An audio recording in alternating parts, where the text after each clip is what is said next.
Hi, welcome to the Dream Museum.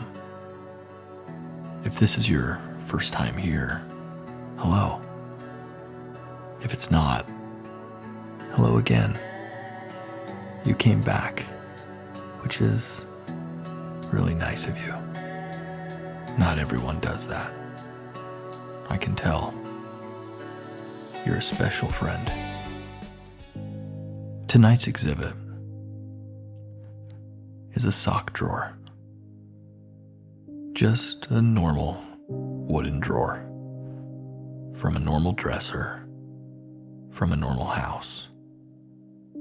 The kind of drawer that, if you opened it too fast, it would let out a faint smell of cedar and dust and maybe some regret.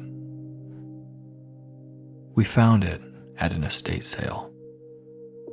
The man selling it told me, "You can have the dresser, but the drawer is stuck." I said that's all right. I like things that require a little extra care. Anyway, I keep thinking about sock drawers. They're one of the few places in a house where chaos is acceptable. You can open it and think, yeah, this is fine. Even if it looks messy, like a textile tornado. This one belonged to a man named Frank. Frank had 12 pairs of socks and 13 singles, which in a way means he owned 13 unsolved mysteries. I like that, because socks are small puzzles that never get solved. One disappears and we just move on. We don't hold funerals for them. We don't file missing sock reports. We just accept it and buy another pack. Sometimes I wonder where the lost socks actually go. You can't convince me they all vanish in the dryer. That's an old wives' tale. I think some of them get tired of being part of a pair. Maybe one just decides, "I've had enough of this," and rolls itself under the couch, where it can live out its days, collecting dust and freedom. Sounds nice. Maybe that's what freedom is. Just deciding not to match anymore. Anyway, Frank was a neat guy. He labeled everything. There were dividers in the drawer. Work, church, miscellaneous. You know you've lived a long, organized life when you have a section labeled miscellaneous socks. I imagine him folding them at the end of the day, thinking about nothing in particular.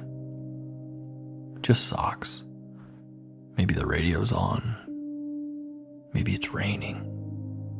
Maybe he's wondering if anyone ever really finishes laundry, or if we're all just keeping up the illusion. When I was a kid, my mom used to tell me not to ball my socks up. I did that a lot.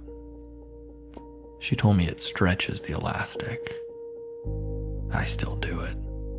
I don't know why. Probably because it feels good to do something slightly wrong in your own house, you know. Sometimes I think the sock drawer is the truest reflection of a person. Not their phone, not their bookshelf or their refrigerator door. Because the sock drawer is where we stop pretending You can tell really how tired someone is by the way they fold their socks.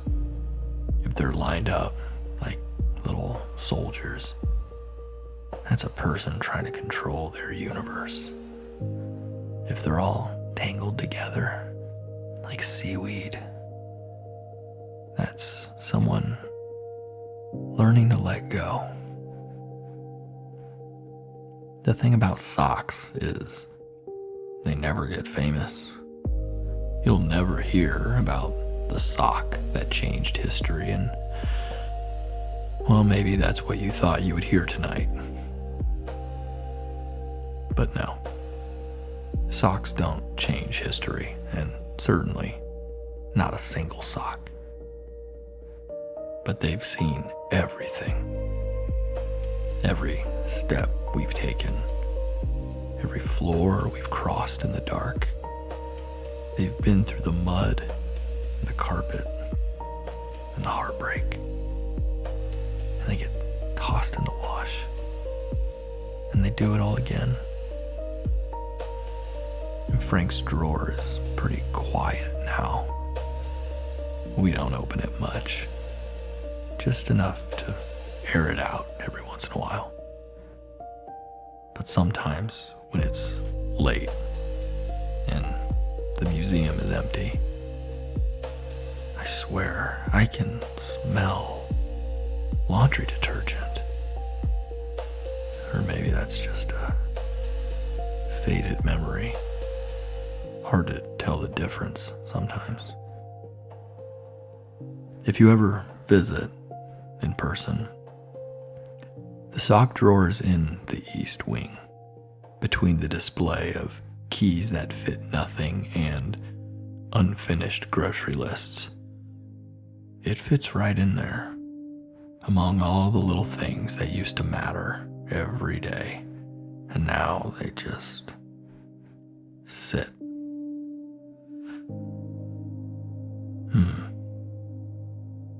There's lots of things like that in life, aren't there? Things that we think matter in the moment. And they consume us. We wear them like a pair of socks over and over and over again. And eventually we lose that sock and we forget about it. It didn't matter after all.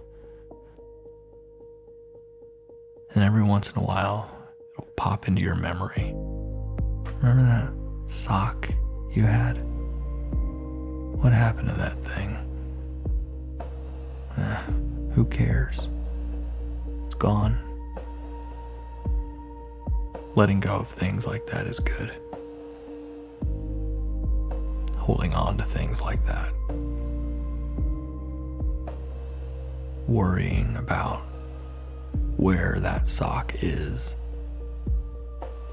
or why it vanished in the first place will just drive you mad. And no person wants to be driven mad, other than perhaps mad scientists. Well, that's all for tonight. I just wanted to tell you about that sock drawer that I got from Frank. He was nice. Thank you for visiting the Dream Museum.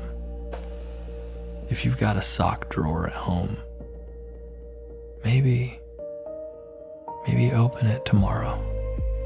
And not to clean it out, not to organize it,